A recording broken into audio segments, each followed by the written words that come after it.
President Trump, former Vice President Biden locked in an unprecedented tight race for the White House. So many states too close to call.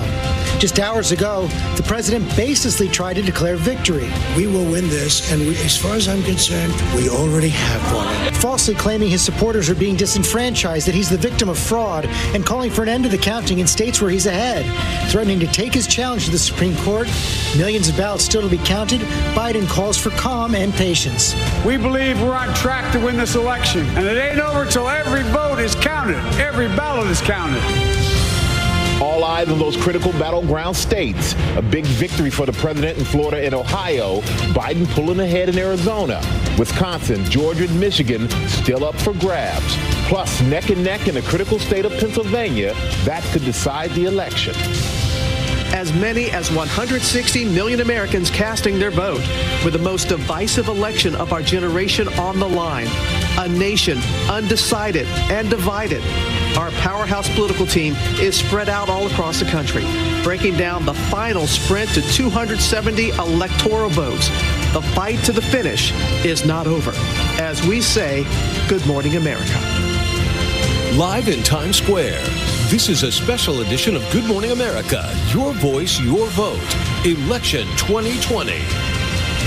And we're saying good morning to you on this historic Wednesday morning. You know, millions of ballots still being counted right now, leaving Americans with a little bit of a cliffhanger this morning. We could be on this cliff for days and weeks. A lot of votes left to be counted right now. But here's where the race stands right now. President Trump has racked up 213 electoral votes. Joe Biden, 225 so far. Of course, the big question is who can get to 270? That's the number needed to win. Donald Trump has won 23 states, 19 for Biden. But you see all those states there in gray that have yet to be decided. Nevada, Arizona, Wisconsin, Michigan, Pennsylvania, North Carolina, and Georgia. That's where this race is going to be decided. And right now, we cannot project any of those states. I want to go back to Mary Bruce with the Biden campaign in Wilmington, Delaware. Good morning, Mary. Good morning again, George. Well, this is really all changing by the minute as more vote is being counted. And all eyes right now really on those critical blue wall states. Here's where things stand. Biden now growing his lead in Wisconsin. Trump is still ahead in Pennsylvania and in Michigan, too, but only by a slim margin now. Right now, these three critical states and this race very much still up in the air. This morning, the White House hanging in the balance with the race in several key battleground states still too close to call. But even though millions of votes still need to be counted, President Trump falsely claiming he won and telling the country he'll call on the Supreme Court to end the election. Experts say that would be an illegitimate move. We were getting ready to win this election. Frankly, we did win this election. We'll be going to the U.S. Supreme Court. We want all voting to stop. We don't want them to find any ballots at 4 o'clock in the morning and add them to the list. Okay? The president has no power to stop legitimately cast votes from being counted, and there have been no signs of any foul play. The Biden campaign calling the president's remarks a naked effort to take away the democratic rights of American citizens. Trump did have a better night than expected, outperforming the polls once again and pulling in new voters. He's now projected to pick up Ohio, Texas, and Florida, critical wins keeping his re-election hopes alive. But he's still far from the finish line. And Joe Biden also has a clear path to victory, holding on to blue states Trump tried to flip, like Minnesota, and with a substantial lead in Arizona, a state that went red in 2016. Speaking to supporters after midnight at a drive-in rally in Delaware, Biden urging patience and projecting confidence without declaring victory. I'm here to tell you tonight, we believe we're on track to win this election. It ain't over till every vote is counted. Every ballot is counted. Because of the surge in mail-in voting due to the pandemic, we've known for months that in many states it could take days to tally all of the ballots.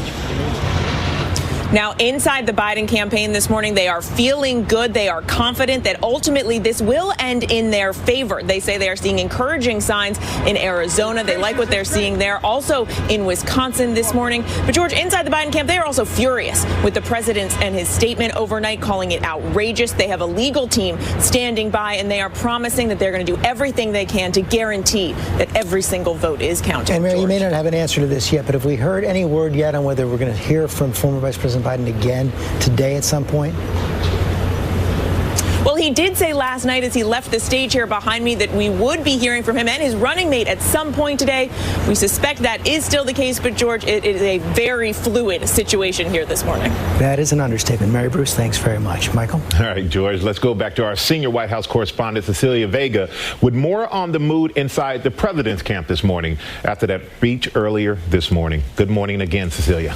Hey, Michael, good morning to you. So the strategy going forward right now by the president and his team is crystal clear. The president is leaning on these falsehoods and conspiracy theories as these final votes are being counted. The president, he does not get to determine, let's be clear, when the vote counting stops. There is no evidence of fraud that is happening. This election is not being stolen from him, as he alleged overnight. I got to tell you, this speech stunned even some people who were close to the president. This is not the message that they wanted to hear from him. They felt like he bungled it on a night that should have been a positive message on election night. One source telling us that this is the worst case scenario in terms of the message that he could have delivered. And it's no surprise he'd been ramping up this conspiracy theories heading into election day. Now, Michael, some Republicans are denouncing what they heard from him. Former Pennsylvania Senator Rick Santorum, he said he was very distressed by what he heard from the president there earlier this morning. And take a look at this. Illinois Congressman Adam Kinzinger telling the president over Twitter, full stop, the votes will be counted and you will either lose and America will accept that,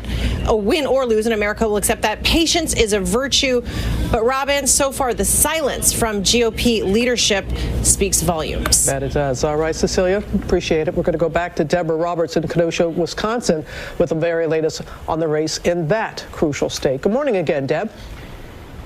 Good morning again, Robin. A little bit of progress here in Wisconsin. 97% of the votes are in, and Vice President Biden is edging a little bit closer toward a victory, ahead at this moment by 20,697 votes.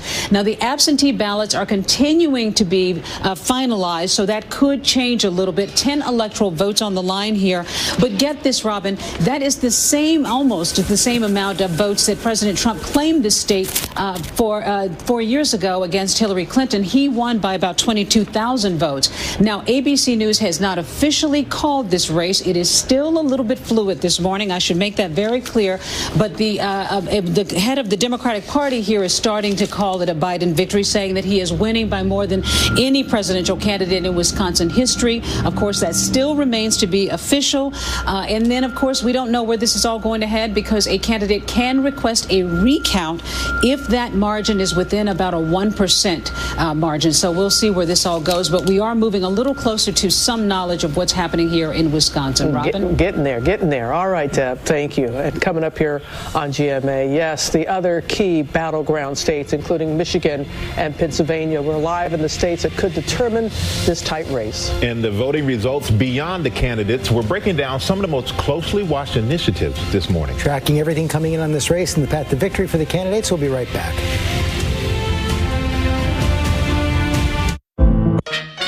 I'm a Verizon engineer, and today we're turning on 5G across the country with a coverage of 5G nationwide. And in more and more cities, the unprecedented performance of ultra-wideband. On this historic Wednesday morning after election night, we're following all the key states this morning. And all eyes are on Pennsylvania, where the candidates both made a big push in the final stretch. We're going to go back to Eva Pilgrim there in Philly with the latest there. Good morning again, Eva. Good morning, Robin. Yeah, we are nowhere near having an answer as to a winner here in Pennsylvania. While Donald Trump may appear to be ahead, there are still a lot of votes that need to be counted. Specifically, we are watching for the returns for large chunks of votes in Philadelphia and Allegheny counties, both expected to go big for Biden. And those mail-in ballots, we know these will go heavy for Biden, and a lot of them are still not in. Right now, only about 27% of those mail-ins have been counted. We have a long way to go on those. And that's the thing you have to keep in mind. Each county has their own plan for these mail-in ballots. Several are just starting to count those this morning. There are about 2.5 million of them statewide, and they just take longer to count. Here in Philadelphia, at last check, they were scanning about 10,000 mail-in ballots an hour. And we just heard George talking to the AG here in Pennsylvania. He was asking people to be patient. That is the message we keep hearing from state officials. They say this is going to take time. They want to get it right. George. Okay, Eva, thanks very much. Michigan still counting as well. I want to go to Juju Chang, who's in Lansing. And Juju, the gap has closed in the wee hours of this morning between Donald Trump and Joe Biden.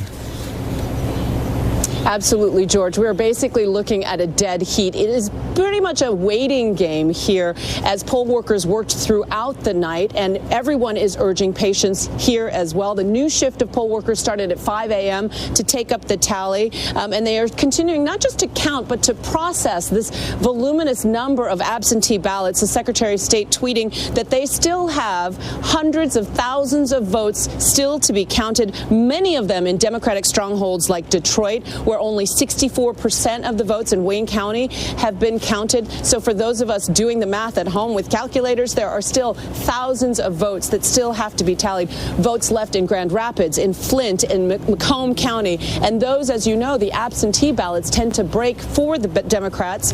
Even the GOP sources I've talked to said they're waiting to hear from Wayne County. They know it's a razor-thin margin. And I must say that the confusion and the questions raised by President Trump's speech yesterday is in stark contrast to what we saw unfold in polling sites here. It was orderly, it was calm, it was even earnest, and we should note that there were 600 ballot challengers on hand watching the absentee ballots being counted. 300 people from each party who had been trained to work alongside the volunteer poll workers. The Secretary of State says we will have a much more complete picture of Michigan by the end of today. They're not guaranteeing anything. They're saying that hopefully they'll know maybe by tomorrow. And we should point out that 2,000 vote differences trigger a recount automatically in this state. George? Okay, Juju, thanks very much. One of the success stories of this campaign is just how orderly the voting process was all across the country, all through yesterday into today. I want to go back to Tom Llamas now with the latest on each side's path to victory. Tom,